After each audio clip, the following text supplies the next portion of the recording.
So basically, we live in a world that is so sexually powerful and electric, but so sexually violent that you don't know whether to masturbate or carry a machete.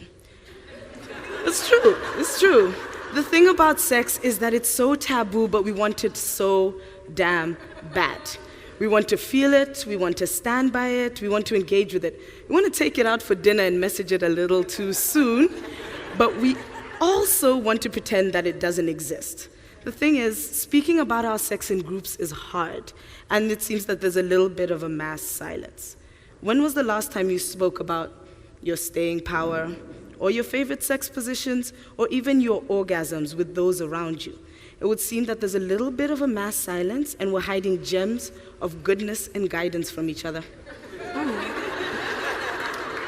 But we're actually here to tell you about women talking about their sex, more specifically African women, and why this is important for us to do all the time.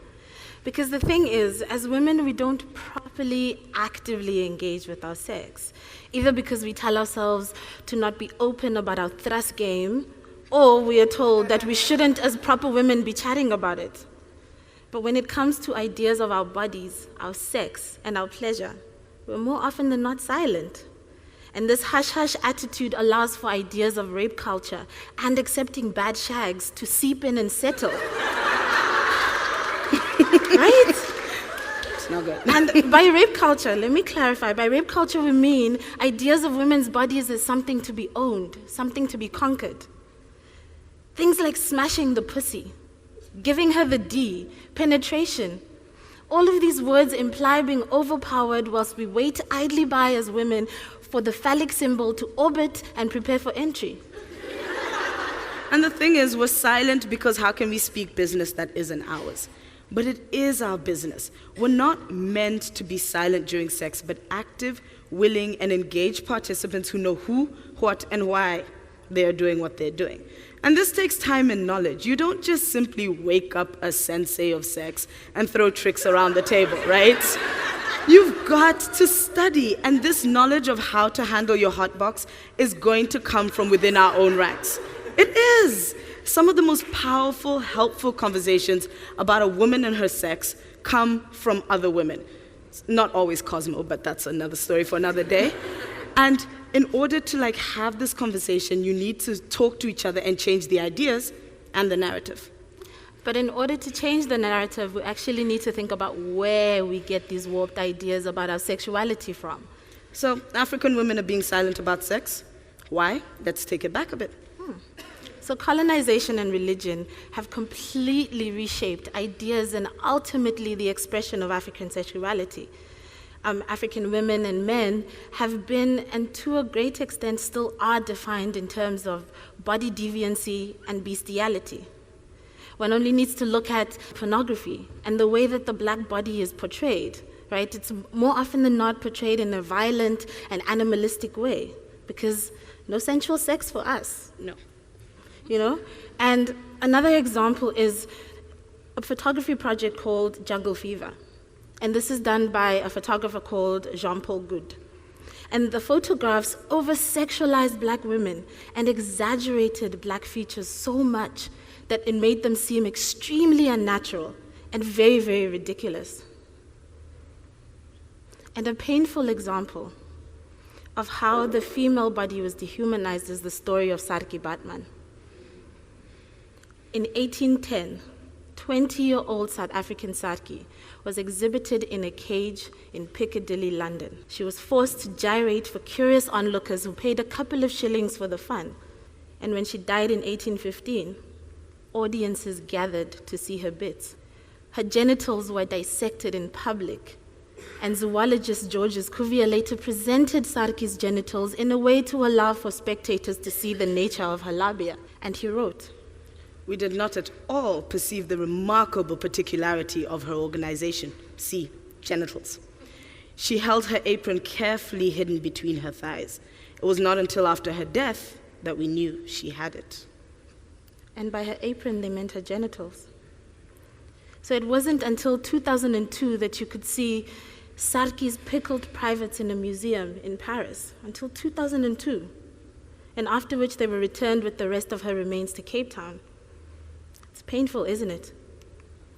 And then on top of that, we were told how to dress by religious practice, right? Where our bodies were so over-sexualized to the point where if we show just a bit of skin, we are flaunting our bodies and we are showing disregard for the body's sacredness, which is only meant to be for the eyes of our husbands.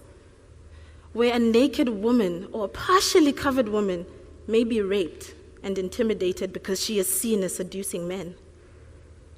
There is an idea within culture, popular culture, and amongst many African societies that Africa is very, very conservative and male-centered, which actually undermines African sexual practices, which has a deep, deep history of not, putting to the side female pleasure. We haven't been as silent as we think about sex. We actually haven't. In fact, we have been so chatty about it. Because across the continent, there existed and continue to exist sexuality training schools. In her paper, Oceanality, the African Erotic, Nkiru actually mentions a couple of these schools, which, if you excuse me 1 second, I have a list here. They're very hard to say. So she mentioned these schools, which include the Gola and Bassa of Guinea, Sierra Leone and Liberia, the Laobe of Senegal, the Dipo of the Ndagme of Ghana, the Tonga of Zambia, the Makua of Mozambique, and many, many more across the continent. And all of these schools were created to impart girls with the knowledge on sexuality, pleasure, and to create a female identity. They were taught things like sexual cues. They were taught sexual enhancers. For example, these waist beads that were made of glass and pearls and sometimes clay, and they functioned as sex toys. I mean, these women were taught to ignite passions through a look, a walk, dance moves, gestures, pelvic movements, aphrodisiacs, everything that you would want to know about sex, even the sounds to make during the act. And apart from this, some tribes had marital advisors that advised the girl or the married couple in the art of sex. For example, in Mali, the advisor joins the newlywed couple in the bedroom on the wedding night. I know. Sometimes you need that little extra help. We can't all be out here. But a similar practice exists in Nigeria amongst the Istakiri tribe, the Banyakare of Uganda, the Tete among the Shona in Zimbabwe, and the Khewa of Zambia. These advisors not only ensured that the girl's first sexual experience was pleasurable, but also calmed all of the anxieties that we have about sex, you know? And so now this space of knowledge sharing was not only reserved for the experts. Sometimes simply gathering was a way of growing what you knew. For example, in Rwanda and other spaces within the continent, there's the act of labial elongation. So this is what you would think, but to give a little bit of context, it's when a girl of puberty age gently pulls her inner labia out and away from her body.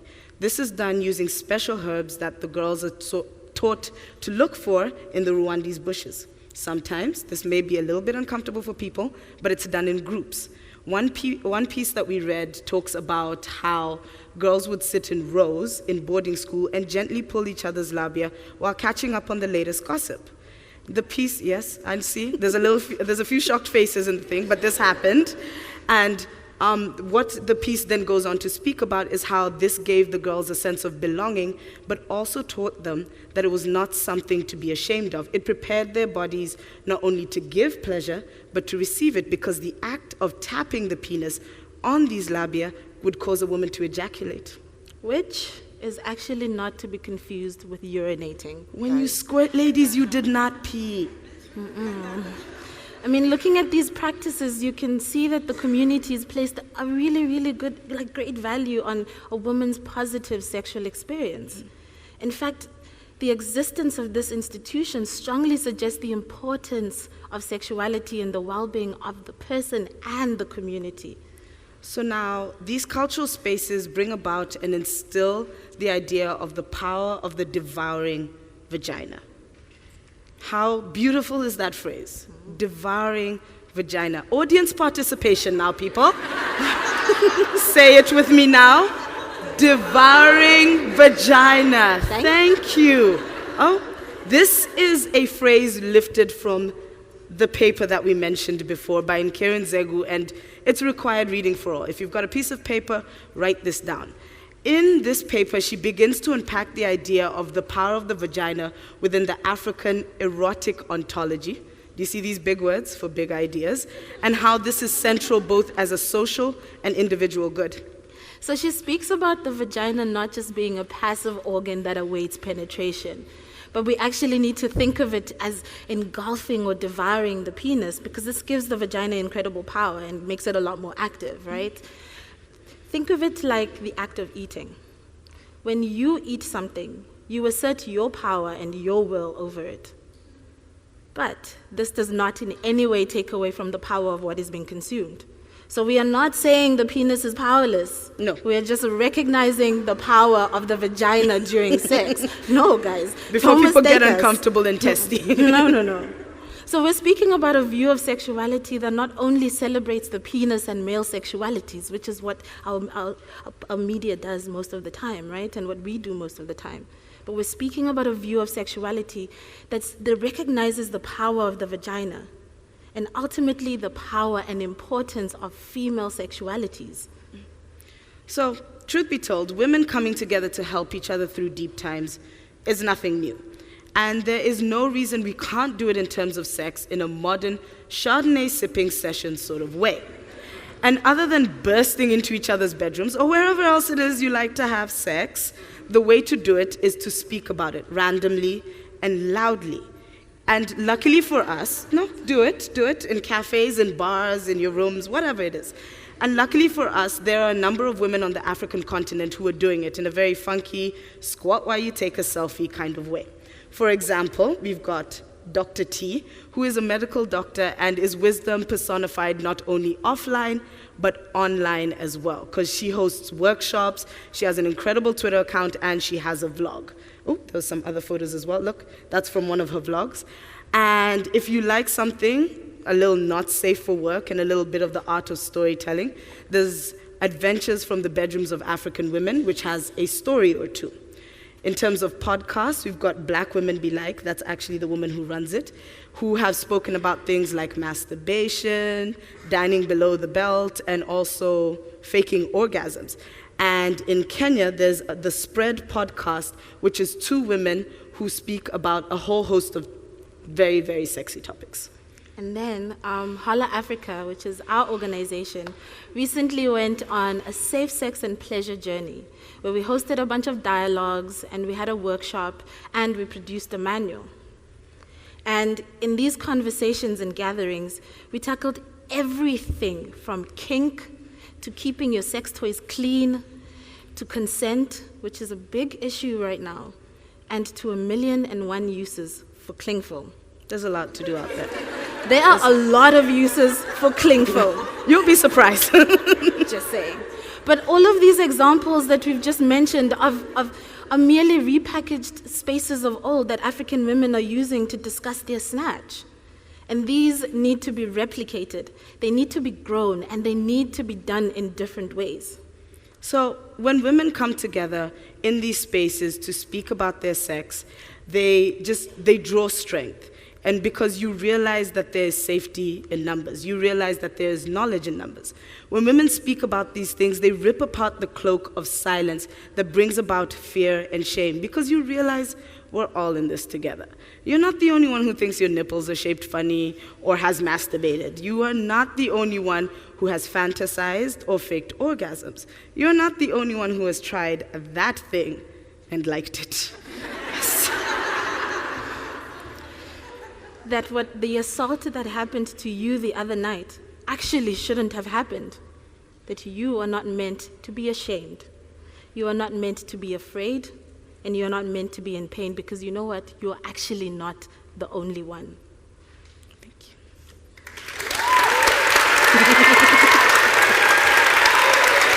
Thank you.